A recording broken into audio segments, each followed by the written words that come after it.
Good morning, everyone. I hope you guys are having a great morning so far. I wanted to get on here. Last night, the Holy Spirit had me in Matthew 10,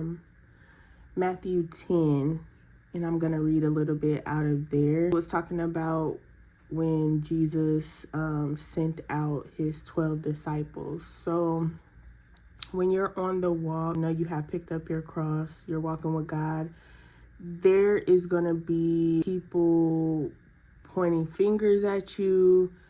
They're going to accuse you of being false. They're going to accuse you of not knowing what you're doing. Maybe because of, you don't put titles on anything. So maybe you come out of the box. You don't fit in that box of what people are used to. You don't fit in the box of what people consider a certain type of way. Almost like sometimes that can be the same how they do God. Some people will put God in a box so where God actually goes by the Bible, but there's a mystery of God as well, which we all know that. Sometimes what people don't understand, they will mock, they will push away, they will, not necessarily accept it because it's different. You just have to be honest, it's different. And that's okay, that's why Jesus tells us to dust off our feet. There will also be some that will be accusatory to you, or they'll feel like because you have not gone through these certain steps or something, you're not qualified, because people don't fit in the box that people have in their mind.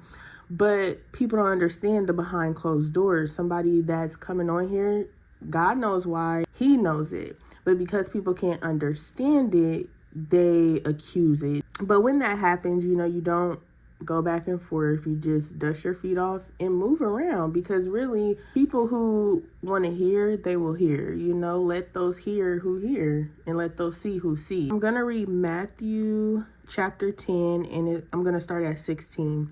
It says, "Behold, I send you forth as sheep in the midst of wolves. Be ye therefore wise as serpents and harmless as doves.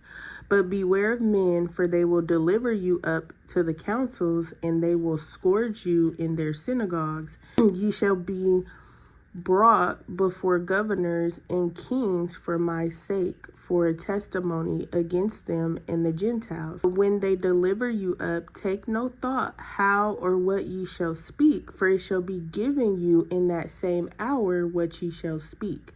For it is not ye that speak, but the Spirit of your Father which speaketh in you. And the brother shall deliver up the brother to death, and the father the child, and the children shall rise up against their parents and cause them to be put to death. Shall be hated of all men for my name's sake, but he that endureth to the end shall be saved. When they persecute you in this city, flee ye into another, for verily I say unto you, ye shall not have gone over the cities of Israel till the Son of Man be come." That was Jesus basically telling them, you're going to be persecuted. You're going to have people coming for you, because you don't fit in that box. On top of that, Jesus didn't fit in that box. He came, he was, different than, and they didn't understand it. So they demonized it. They made it seem bad. They made it seem like, no, that can't be what it is, because it didn't fit into their box. So I just wanted to put this out there. Continue and pray for those people, because sometimes the spirit of pride is running through, and people may not realize it. I wanted to get on here and put that out there, and I hope you guys have a great rest of your day, and I will talk to y'all later. All right, bye.